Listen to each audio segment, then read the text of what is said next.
अस्सलाम वालेकुम क्लास 6।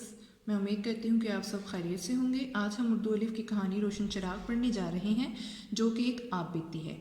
आप बीती का मतलब होता है कि ख़ुद पर गुज़रे हुए वाक़यात, यानी कि उस इंसान की अपनी कहानी। और ये कहानी है लुई ब्रेल के बारे में, जो एक हादसे के नतीजे में नाबीना हो गया था। नाबीना कहते हैं कि जिसमें देखने की सलाहियत ना हो, वो देखने की सलाहियत से महरूम हो।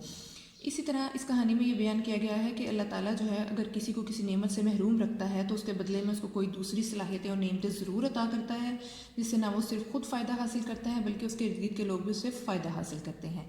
तो चलें हम कहानी की तरफ जाते हैं। लुई ब्रेल जो है ख़ुद अपनी कहानी को बयान कर रहा है। मैं आपको इस कहानी को शॉर्ट फॉर्म में यानी कि बताती हूँ।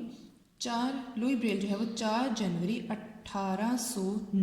1809 यानी कि 1809 को फ्रांस के एक गांव कोवरे में पैदा हुआ। उसके वालिद जो है वो चमड़े का काम करते थे। जब वो 3 साल का था वो अपने वालिद के साथ जो है वो उनके कारखाने में गया। उसने अपनी वालिद की देखा देखी जो है वो एक कील को बड़े से हथौड़े से ठोका तो वो कील उछल कर उसकी आँख में जा लगी और वो तकलीफ़ इतनी ज़्यादा थी कि वो बेहोश हो गया। डॉक्टरों ने बहुत कोशिश की कि उसकी बसारत को यानी कि देखने की सलाहियत को बचाया जा सके, लेकिन उसके नतीजे में, इस हादसे के नतीजे में उसकी बिनाई चली गई। अब उसके नतीजे में वो ये हुआ कि वो आहिस्ता आहिस्ता जो है वो शक्लें और रंग और चीज़ों जो है वो भूलता जा रहा था। वो घर में ही एक स्टिक या छड़ी की मदद से सारा दिन घूमता रहता और बच्चों के साथ शुरू में वो खेलना चाहता लेकिन ना खेल पाता क्योंकि वो देखने की सलाहियत से महरूम था। और लुई ब्रेल कहता है कि एंड पर वो बिल्कुल तन्हा और उदास रह जाता। बड़े लोग तो उससे मोहब्बत करते लेकिन कुछ लोग उस पर तरस खाते, जो कि उसे बिल्कुल भी पसंद ना था। उसके बाद मुख्तसर ये कि एक पादरी जो है उसके वालिद साहिब से मिले और उसे कहा कि अंधे बच्चों का पढ़ने लिखने का एक स्कूल है जहाँ पर बच्चे जो हैं वो उनको कोई ना कोई हुनर सिखा दिया जाता है, कोई स्किल सिखा दी जाती है, जिसकी वजह से वो यानी कि दूसरों के मोहताज नहीं रहते बल्कि अपनी कफ़ालत खुद कर सकते हैं। कफ़ालत का मतलब होता है कि इतना अपनी ज़िम्मेदारी जो है वो ख़ुद उठा सकते हैं। तो वो स्कूल में जो है वो 10 साल की उम्र में दाखिल हुआ और यहाँ पर मखसूस जो है वो नाबीना बच्चों के लिए किताबें होती, सफ़े जो है वो कागज़ के बजाय जो है वो कार्डबोर्ड के बने होते और वहाँ पर उसने काफ़ी ज़्यादा पढ़ना लिखना भी सीख लिया और कई हुनर भी सीख लिए। 3 बरस वो उस स्कूल में तालीम हासिल करता रहा और उसी के दौरान जो है वो एक फ्रांसीसी फ़ौज का एक अफसर स्कूल के मुआयने के लिए आया।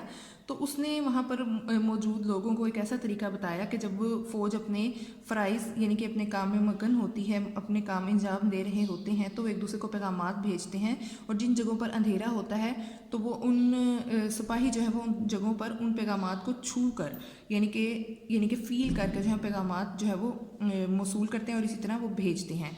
तो स्कूल के प्रिंसिपल ने फैसला किया कि ये तरीका जो है वो नाबीना तालिब इल्मों के लिए इस्तेमाल किया जाएगा, लेकिन ज़्यादातर तलबा को ये तरीका बहुत मुश्किल लगा और उसके बाद जो है वो लेकिन लुई ब्रेल ने जो है वो इसमें बहुत दिलचस्पी ली। और स्टूडेंट्स, जो तस्वीर इस वक्त आपको नज़र आ रही है ये लुई ब्रेल की है, जो कि नाबीना शख्स था। उसके बाद लुई ब्रेल ने ये कहा कि अक्सर बच्चे रात को सो जाते।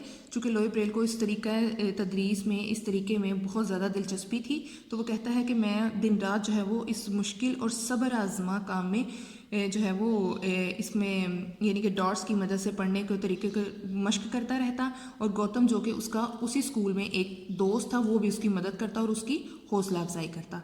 मुश्किल और थका देने वाला था। आखिरकार 1824 यानी कि 1824 में उसने इस तरीके को बेहतर करके नाबीना अफराद के लिए पढ़ने के लिए बना दिया। उस वक्त उसकी उम्र जो है वो 15 साल हो चुकी थी और उसमें ये तरीका ये था कि नुक्तों का इस्तेमाल किया जाता था, डॉट्स का। ये नुक्ते छोटे छोटे होते थे और उन्हें उंगलियों के हल्के से दबाव से महसूस किया जा सकता था। इन 6 नुक्तों को मैंने मुख्तलिफ तरीके से तरतीब दिया, जैसा कि उसने इस तरतीब में बताया है कि मसलन हर्फ ए के लिए उसने 1 नुक्ता रखा, हर्फ बी के लिए 2 नुक्ते और इसी तरह दूसरे हरूफ के लिए भी नुक्तों का इस्तेमाल किया और उस तरीके से उसने पूरी एक ए बी सी के लिए नाबीना अफराद के लिए पढ़ने के काबिल बना दिया। और उसके बाद ये तरीकाकार ये था और इसके अलावा जो है इस तरीक़ेकार की यानी कि ABC के किन अल्फ़ाबेट्स के लिए कितने डॉट्स इस्तेमाल हुए थे वो आपको तस्वीर इस वीडियो के एंड पर मिल जाएगी। लफ्ज़ों की तादाद के अलावा इनकी तरतीब भी पेश नज़र रखी गई। अच्छा जी, इस तरीके को जब लुई ब्रेल ने बहुत अच्छे तरीके से यानी कि वो मैनेज कर लिया सारा, तो उस तरीके का इम्तहान लेने के लिए उसके उस्तादों ने عبارت بدل کے اس سے لکھوائی. اسی طرح اس نے نقطے بنائے اور پوری عبارت فر سنا دی اور اس نے ایک بھی غلطی نہ کی. وہ کہتا ہے کہ میرے ایجاد کردہ نظام کا نام بھی بریل پڑ گیا اور تعلیم مکمل کرنے کے بعد لوئی بریل نے اسی ادارے میں جو ہے وہ جاب کی اور بچوں کو پڑھانا شروع کر دیا. پھر اسے دوسرے اسکولوں میں بھی استعمال کیا جانے لگا. لوئی بریل کا انتقال جو ہے وہ 6 جنوری 1856 یعنی کہ 1856 کو ہوا، مگر اس کا نام اور کام ہمیشہ زندہ رہے گا. نابینا افراد کی زندگی میں علم کی روشنی کرنے والا یہ چراغ ہمیشہ روشن رہے گا. Thank you so much class.